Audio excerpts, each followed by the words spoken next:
Tak.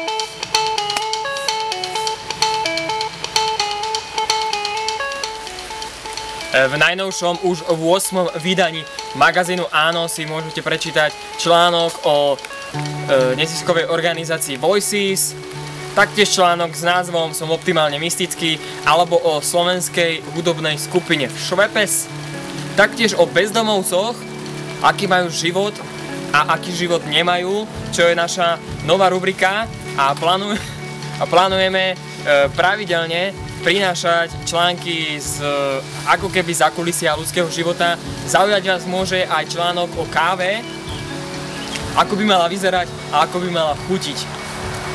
Prinášame vám ho z prievidskej kaviarne Eden. Taktiež si prečítate o mladej talentovanej dievčine menom Stella Briggs, rozhovor s islandskou kapelou, ktorá odohrá svoj koncert aj na tohto ročný Bažant Pohode FM Belfast, o akcii pod vysokým nápätím Hochspannung a meste Berlín. Ale aj o množstve iných zaujímavých tém.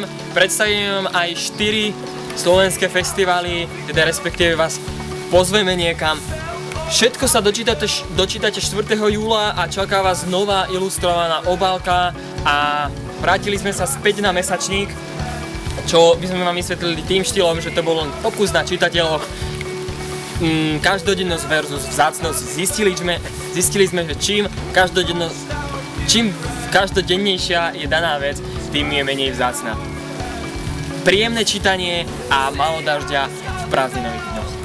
Ahojte.